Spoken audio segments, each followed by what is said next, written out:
మన లైఫ్లో ఏదైనా ఒక ప్రాబ్లం వచ్చినప్పుడు మోస్ట్లీ మనమందరూ చేసే పని ఏంటంటే భయపడిపోతాం, లేదా టెన్షన్ పడతాం, మరి ఎలా ఈ ప్రాబ్లం నుంచి ఎలా బయటపడాలని చెప్పని.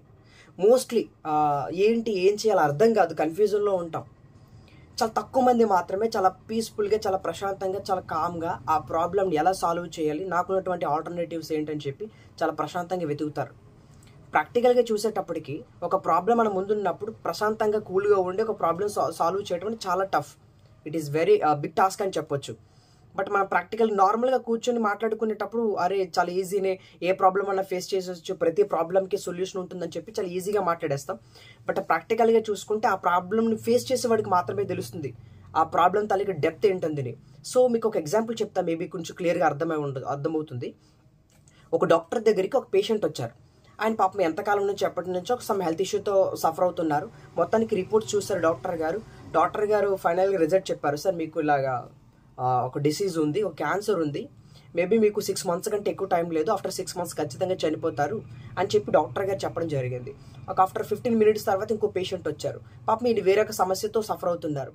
ఈయన కూడా సార్ మీకు ఇంకొక అలా సమ్ హెల్త్ ఇష్యూ ఉంది సార్, మీకు కూడా ఎక్కువ టైం లేదు, మీరు ఒక 3 months మాత్రమే బ్రతుకుతారని చెప్పి డాక్టర్ గారు చెప్పడం జరిగింది. ఈ ఫస్ట్ పేషెంట్ ఎవరైతే ఉన్నారో ఆయన పాపం చాలా భయపడుతూ టెన్షన్ పడిపోతూ ఏడ్చుకుంటూ ఇంటికి వెళ్ళిపోయాడు. పాపం రాత్రులు కూడా సరిగ్గా తిండి లేదు, నిద్ర లేదు, ఏమీ లేదు, బెంగ పెట్టుకొని డాక్టర్ గారు చెప్పిన టైం 6 months కంటే అతను యొక్క ముందుగానే చనిపోయాడు. ఇంకో పేషెంట్, సెకండ్ టైం వచ్చిన పేషెంట్ ఉన్నాడు కదా, అతను మాత్రం డాక్టర్ గారు ఇచ్చిన టైం ఎంత, 3 months మాత్రమే ఇచ్చారు అతనికి గడువు. కానీ డాక్టర్ గారు ఇచ్చిన టైం కంటే అతనికి ఎక్కువ కాలం బ్రతికాడు. ఏంటి డిఫరెన్స్ ఏంటని చూసుకుంటే అతను నాకు 6 months ఉందని చెప్పి బెంగ పెట్టుకొని తనకిచ్చిన టైం కంటే కొంచెం ఎర్లీగానే చనిపోయాడు. కానీ సెకండ్ పేషెంట్ మాత్రం ఏం చేశాడంటే, అరే నాకు ఇంకా 3 months టైం ఉంది కదా, ఈ టైంలో నేనేం చేయగలను, నా లైఫ్ని అలా హ్యాపీగా లీడ్ చేయగలను చెప్పని థింక్ చేసి తన యొక్క ఆయుష్ను తనే పొడిగించుకున్నాడు. సో ప్రాక్టికల్గా వచ్చేటప్పటికి మాత్రం సెకండ్ పేషెంట్లే బిహేవ్ చేయడం మాత్రం 100% చాలా టఫ్, చాలా కష్టం కూడా. అదంతా తేలికైన పని కాదు.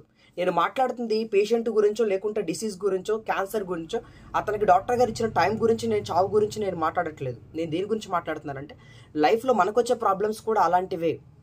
నీ ఫోకస్ అంతా కూడా నీకు ప్రాబ్లం మీదే ఉంటే కనుక అది చాలా పెద్ద సమస్య అనిపిస్తుంది. నీకు దాని సొల్యూషన్ ఎలా వెతకాలో అర్థం కాదు, నీ మైండ్ సరిగ్గా పనిచేయదు.